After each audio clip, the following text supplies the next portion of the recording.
Hello, welcome all to this video of Union Public Service Commission, which is a topic of our Indian polity and a hot topic of general discussion. तो इस video में हम लोग क्या देखने वाले, first इसका historical background and second जो एग्ज़ाम्स के व्यू से इम्पोर्टेंट है, जैसे कि इसका कंपोजिशन क्या है, ये एक इंडिपेंडेंट या फिर ऑटोनमस बॉडी क्यों है, इसके फंक्शंस क्या क्या है और इसके लिमिटेशंस क्या क्या है। तो चलिए इस वीडियो को हम लोग स्टार्ट करते हैं, but before that I will request you to subscribe this channel. आप इस चैनल को प्लीज़ सब्सक्राइब कर लीजिए और इस वीडियो को भी लाइक कर लीजिए। चलिए हम लोग टॉपिक को स्टार्ट करते हैं। हिस्टोरिकल बैकग्राउंड की अगर हम बात करें तो इंडिया में सिविल सर्विसेज का जो स्टार्टिंग है वो आपका ईस्ट इंडिया कंपनी के द्वारा शुरू हुआ।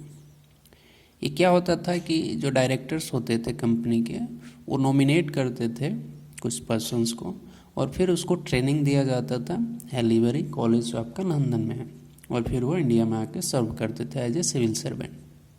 फिर क्या हुआ कि लॉर्ड मैकवेले का एक रिपोर्ट आया 1854 में। उन्होंने सजेस्ट किया कि इसको मेरिट बेस्ड सिलेक्शन किया जाए, यानी कि एग्ज़ाम्स के थ्रू उनको अपॉइंट किया जाए।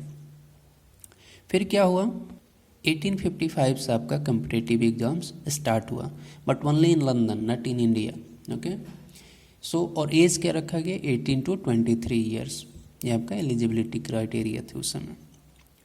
और अगर हम बात करें कि फर्स्ट जो इंडियन इसको क्वालिफाई किए तो वो थे आपके श्री सत्येंद्रनाथ टैगोर, जो पता होगा आपको कि वो रविंद्रनाथ टैगोर के भाई थे। अगर हम लोग आईपीएस की बात करें, यानी उस समय इंपीरियल पुलिस हुआ करता था, जो अभी हमारा इंडियन पुलिस सर्विस है, तो ये क्या होता था कि secretary of state competitive exams कराते थे और उसके बाद आपका पुलिस सर्विस में जो भी ऑफिसर्स होते थे वो इंडिया आते थे। फिर इसको क्या हुआ कि 1893 से इसको ओपन कंपटीशंस कर दिया गया और 1920 के बाद ही ये इंडिया में ओपन हो सका इंडियंस के लिए।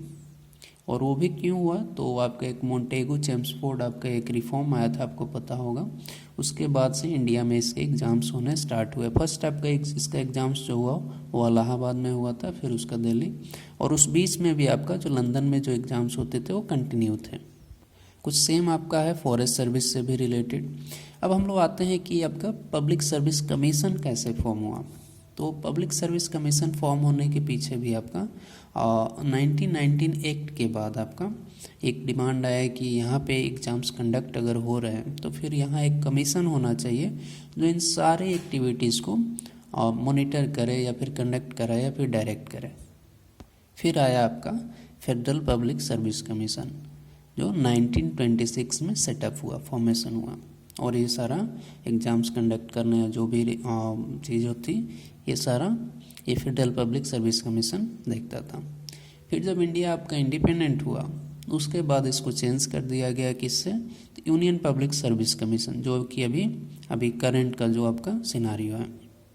और ये आपको किस पार्ट में रखा गया और क्या क्या आर्टिकल्स है, तो देखिए यहाँ पे स्क्रीन में कि ये पार्ट 14 में आपको इसको रखा गया। और कौन कौन सा आर्टिकल्स है, तो आपको आर्टिकल 315 से लेकर के 323 के बीच इसका डिस्कशंस है आपको कॉन्स्टिट्यूशंस में। तो इसीलिए इसको हम लोग क्या बोलते हैं कि एक तरह से कॉन्स्टिट्यूशनल भी बॉडी है। देखिए यहाँ पे चूँकि इसका मेंशन जो है कॉन्स्टिट्यूशन में किया गया, इसीलिए इसको हम लोग कॉन्स्टिट्यूशनल बॉडी भी बोलते हैं। अच्छा, और ये क्या है, ये एक आपका सेंट्रल रिक्रूटिंग एजेंसी भी है, जो कि ग्रुप ए और ग्रुप बी केवल 2 ग्रुप्स के लिए एग्ज़ाम से कंडक्ट करता है। ध्यान दीजिए, अगर हम बोले कि ग्रुप सी और ग्रुप डी के लिए, तो ये उनके लिए एग्ज़ाम्स कंडक्ट नहीं करता। ठीक है। और यूपीएससी को watch dog of merit system भी बोला जाता है ना। ये मेरिट सिस्टम पे आपको सेलेक्ट करते हैं जो भी आपको कैंडिडेट चाहिए गवर्नमेंट को। फिर आता है कि कंपोजिशन, यानी कि जो आपका पब्लिक सर्विस कमीशन है, यूनियन पब्लिक सर्विस कमीशन, उसमें कितने मेंबर्स होंगे, किसका क्या काम होगा, ये सारी चीज़ें। तो इसमें क्या होता है कि एक मेंबर जो होते हैं वो उनको चेयरमैन बनाया जाता है, एक चेयरमैन होते हैं और सारे उसके अदर मेंबर्स होते हैं जो आपका बॉडी होता है। और नॉर्मली ये आपका 9 to 11 होता है, और ये फिक्स नहीं है। यहाँ पे देखिए मैंने मेंशन किया है कि फिक्स नहीं है। और एक कॉन्स्टिट्यूशन में आपको कुछ ऐसा प्रोविज़न नहीं है कि इतना फिक्स होने चाहिए। चेयरमैन और जो अदर मेंबर्स हैं इनका अपॉइंटमेंट किसके द्वारा होता है, तो प्रेसिडेंट के द्वारा। और क्वालिफिकेशंस भी फिक्स नहीं है ईच इंडिविजुअल्स का, इसमें केवल ये फिक्स है कि जो हाफ आपके मेंबर्स होंगे उनका 10 साल से ज़्यादा का एक्सपीरियंस होना चाहिए, है ना, गवर्नमेंट ऑफ इंडिया या फिर आपको स्टेट गवर्नमेंट में, केवल हाफ मेंबर्स का। और दूसरा कि प्रेसिडेंट आपको डिटरमाइन कर सकते हैं condition of service of chairman and other members, ठीक है। तो ये बहुत ज़्यादा पावर यहाँ पे प्रेसिडेंट को मिला हुआ है कि कितने पैनल्स बनाने हैं, यानी कितने मेंबर्स का बॉडी बनाना है और उनका सर्विस कंडीशंस क्या क्या होगा। टेन्योर पे बहुत सारा डिस्कशन चलता है कि इनका कार्य अवधि क्या होगा, तो इनका जो टेन्योर होता है वो 6 ईयर या फिर एज ऑफ 65 जो पहले अटेंड कर लें, है ना। और रिजाइन वो अपनी गुडविल से दे सकते हैं, अपनी मर्जी से। और किसको देते हैं, तो प्रेसिडेंट को देते हैं।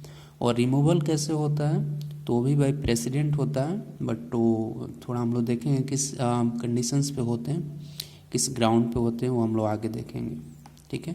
तो अब हम लोग रिमूवल देखते हैं। तो अगर हम लोग रिमूवल की बात करें तो नॉर्मली इसके 4 बेस हैं। पहला तो है कि जो आपका चेयरमैन या फिर जो मेंबर है वो आपका बैंकरप्ट हो जाए।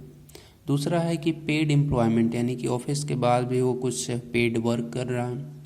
और थर्ड है आपका कि प्रेसिडेंट को ऐसा समझ में आया कि इन्फर्मिटी ऑफ माइंड या बॉडी, यानी कि बॉडी या फिर माइंड से वो बोल सकते हैं कि सशक्त नहीं है, यानी कि वो काम करने लायक नहीं है, उस पोजीशंस को क्या वो निर्वाह करने योग्य नहीं है ना।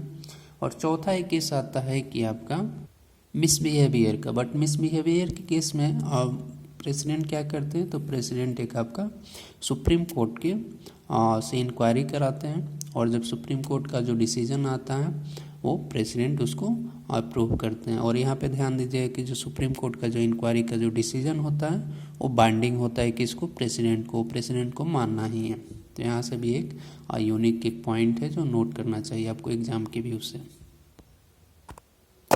नेक्स्ट है हमारा कि यूपीएससी अपने आप में एक इंडिपेंडेंट या फिर ऑटोनोमस बॉडी क्या है, क्यों है, क्या रीजन है। तो पहली बात है कि उसका जो सिक्योरिटी ऑफ जो टेन्योर है वो आपका फिक्स है, यानी कि 6 ईयर या 65 एज जो पहले वो अटेंड कर लें। सेकेंड है कि जो आपका सर्विस कंडीशन है वो वेरी नहीं किया जा सकता है टू डिसएडवांटेज द मेंबर्स या फिर चेयरमैन, यानी कि सपोज कीजिए कि अगर उनका सैलरी 2 लाख है तो फिर आप उसको घटा नहीं सकते, डिसएडवांटेज नहीं कर सकते हैं, आप बढ़ा सकते हैं आफ्टर हिज अपॉइंटमेंट के बाद उसमें आप कमी नहीं कुछ कर सकते हैं, उसको हार्म नहीं कर सकते हैं, ठीक है। थर्ड केस है कि उसका इंटायर जो एक्सपेंसेस है वो आपका कंसोलिडेटेड फंड ऑफ इंडिया को जाता है, यानी कि इसमें फिर कुछ डिस्कशन या फिर कुछ पाबंदी या फिर रोक नहीं है ना। 4 है आपका कि पोस्ट रिटायरमेंट उसके know employment in government of India, state government, यानी कि एक तरह से इंडिपेंडेंट इसलिए भी है क्योंकि यहाँ पे आपका जो होता है रिटायरमेंट के बाद आप कोई एम्प्लॉयमेंट नहीं कर सकते। बट उसमें एक केस आता है कि एक जो यूपीएससी के जो चेयरमैन थे उनको बिहार का गवर्नर बनाया गया और कोर्ट ने भी इसको अपहेल्ड किया था कि जो गवर्नर का जो पोस्ट है वो आपका एक कॉन्स्टिट्यूशनल पोस्ट है, ना कि एक एम्प्लॉयमेंट का केस है गवर्नमेंट ऑफ इंडिया फिर स्टेट गवर्नमेंट के अंडर, ठीक है। तो पोस्ट रिटायरमेंट आप एक चीज़ ध्यान दीजिए कि एम्प्लॉयमेंट में नहीं जा सकते हैं बट वो कोई कॉन्स्टिट्यूशनल पोस्ट वो ले सकते हैं। अच्छा, अब हम लोग देखेंगे कि इसके फंक्शंस क्या क्या है यूपीएससी के। तो मेन तो इनका काम है कंडक्ट कराना exams for all India services, central services and public service commissions for union territories, है ना।